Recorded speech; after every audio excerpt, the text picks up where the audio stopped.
You won't believe what happened one sunny Sunday morning in the quiet little neighborhood of Willow Creek. Imagine this: a woman struts up the driveway like she owns the place, clipboard in hand, heels clicking on the gravel like a judge about to pass sentence. That's Marissa Hartwell, president of the Willow Creek HOA.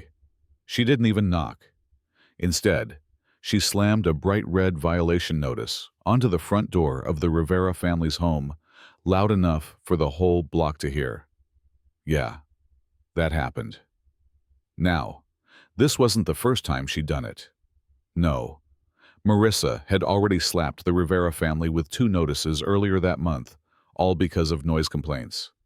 But here's the thing: the supposed noise came from a single bark of a dog, Milo, a golden retriever trained as a service dog for 17-year-old Sofia Rivera.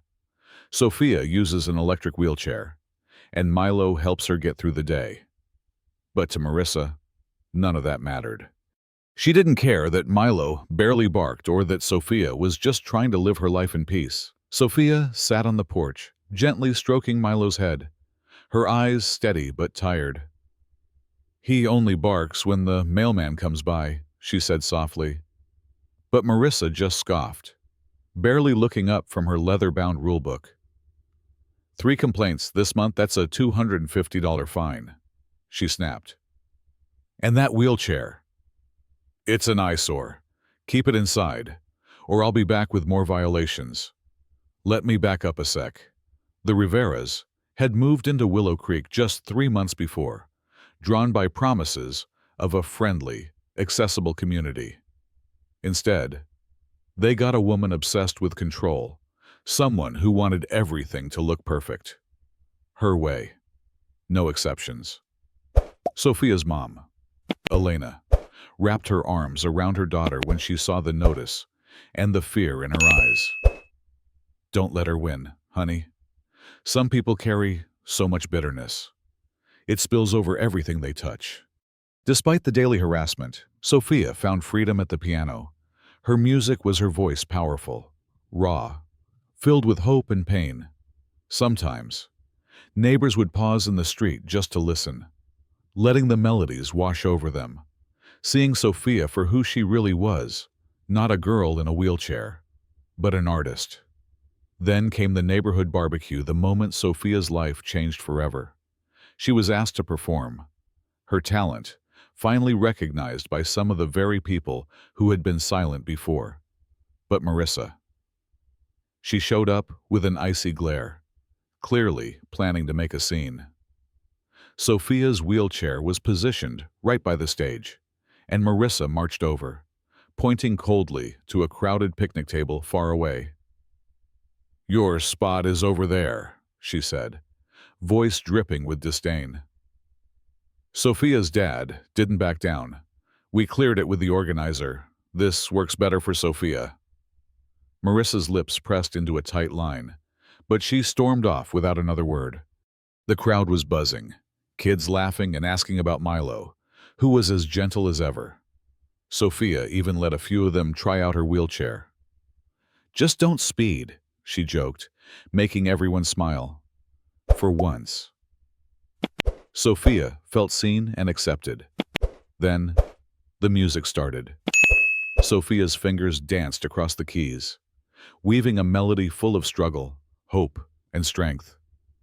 The crowd fell silent, drawn into the beauty of her song. But that's when it happened.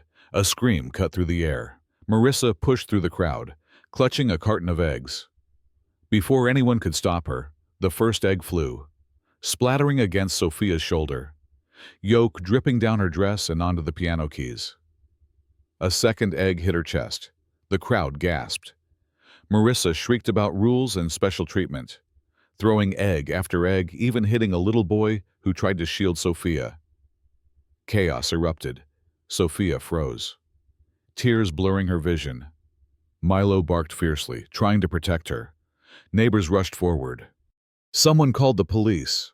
Marissa was handcuffed, still yelling she was the victim, but the damage was done. What followed was a courtroom drama no one saw coming. Sofia, who never wanted the spotlight, stood tall, crutches in hand, not because she needed them, but because she wanted to feel every step of her strength. She told the court how Marissa's hatred wasn't just about rules, it was about trying to erase her very existence. The jury didn't hesitate. Guilty on all counts. 12 years in prison. The judge called out Marissa's cruelty, a calculated attack on someone simply being different.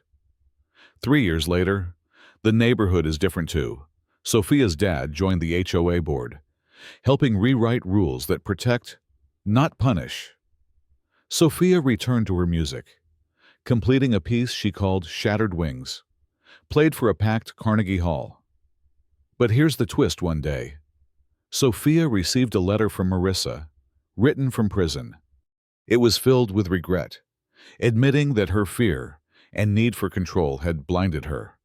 She thanks Sofia's music for showing her what true strength looks like. Sofia folded the letter and smiled softly, knowing some wounds take time to heal. She finished her concert with a new song, Beyond the Silence, dedicated to anyone told they don't belong. So, what do you think was justice truly served? Can someone change after such hate? Drop your thoughts below. I'd love to hear your take on this story of courage, cruelty, and unexpected redemption.